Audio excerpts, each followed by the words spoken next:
விஜய் மற்றும் சங்கீதா மேமுக்கு இடையிலான விவாகரத்து அப்படிங்கிறது மிகப்பெரிய அளவுக்கு சர்ச்சையை ஏற்படுத்தியிருக்கு. அது மட்டும் இல்லாமல் கண்டிப்பாக விஜய் அந்த மாதிரி செய்யக்கூடிய ஆள் கிடையாது. இதில் ஏதோ தப்பு நடந்திருக்கு அப்படின்னு சொல்லிட்டு விஜயோட ரிலேட்டிவ்ஸாக இருக்கட்டும், ஃப்ரெண்ட்ஸாக இருக்கட்டும், இது வரைக்கும் எல்லா விஷயங்களையுமே சொல்லிட்டு வந்திருக்கிறாங்க.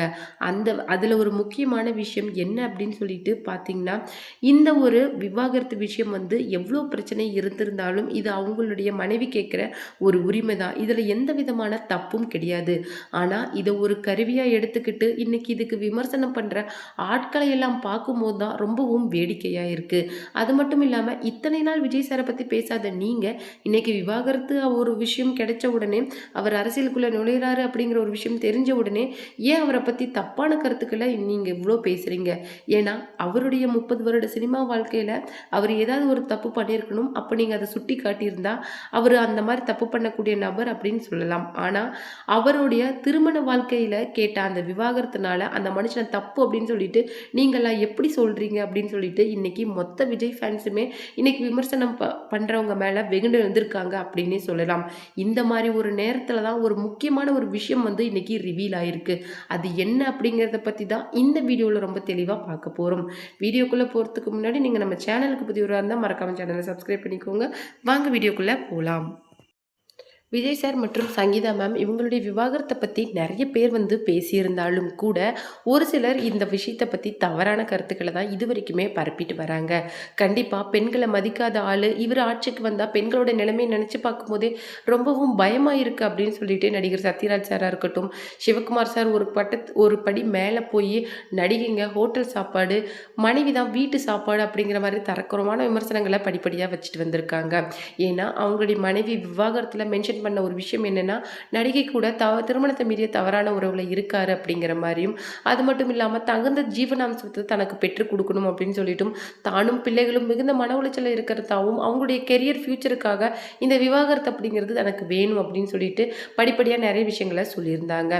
ஆனாலும் இந்த மாதிரி ஒரு விமர்சன காலகட்டத்தில் கூட அவருக்கு சாதகமான ஒரு விஷயம் நடந்திருக்கு அப்படிங்கிறது தான் இந்த வீடியோவில் பார்க்க போகிறோம். விஜயை எடுத்து வளர்த்தின பாட்டி ஒருத்தங்க என்ன சொல்லியிருக்காங்க அப்படின்னு சொல்லிட்டு பார்த்தீங்கன்னா, அவருடைய நல்ல மனசுக்கு யாருமே ஈடாக முடியாது. ஏன்னா அவ்வளோ சீக்கிரம் விஜய் ஒருத்தர் மேலே பாசம் வைக்க மாட்டார். ஆனால் அப்படியே அவங்களுடைய பாசத்துக்கோ நம்பிக்கைக்கோ விஜய் ஆளாயிட்டாரு, விஜய் அவங்க மேலே அன்பை செலுத்த ஆரம்பிச்சிட்டாரு அப்படின்னா எக்காரணத்தை கொண்டும் அவங்கள விட்டுட்டு விஜய் போக மாட்டார். அப்பேற்பட்ட ஒரு மனுஷன்தான் விஜய். அது மட்டும் இல்லாமல் சின்ன வயசுல இருந்தே தன்னுடைய தங்கையை இழந்த சோகம், அது மட்டும் இல்லாமல் பாசத்துக்காக ஏங்குற ஒரு பையனாக தான் நான் அவனை சின்ன வயசுலேருந்தே பார்த்துருக்கேன். ஆனால் அப்படிப்பட்ட ஒருத்தர் மேலே பாசம் வைக்க ஆரம்பிச்சிட்டானாலும் இல்லை அவன் மேலே யாராவது பாசம் வச்சுட்டானாங்களோ அவங்கள விட்டுட்டு போகிறதுக்கு ஒரு நாட்குள்ள அவன் தயங்க மாட்டான். ஏன்னா அவங்களுக்காக எந்த எக்ஸ்ட்ரீம் வேணாலும் போவான். கூட பழகினவங்களாக இருக்கட்டும், இல்லை மனைவி குழந்தைகள் அப்படின்னு சொல்லிட்டு யாரையுமே அவன் அவ்வளோ சீக்கிரம் விட மாட்டான். அது மட்டும் இல்லாமல் இதில் இன்னொரு முக்கியமான விஷயம் என்ன அப்படின்னு சொல்லிட்டு பார்த்தீங்கன்னா, ஏதோ ஒரு முடிவை நோக்கி அவனுடைய பயணம் அப்படிங்கிறது இன்னைக்கு ஆரம்பிச்சிருக்கு. அதனுடைய முடிவு எப்படி வேணாலும் இருக்கலாம். ஆனாலும் அந்த பாதையில் அவனுக்கு பல பேர் உறுதுணையாக வருவாங்க. ஆனால் சொந்த பந்தங்கள் இப்படி இந்த இக்கட்டான சூழ்நிலையில் அவனுக்கு எதிரிகளாக நிற்பாங்க அப்படிங்கிறத நான் கொஞ்சம் கூட யோசித்து பார்க்கல.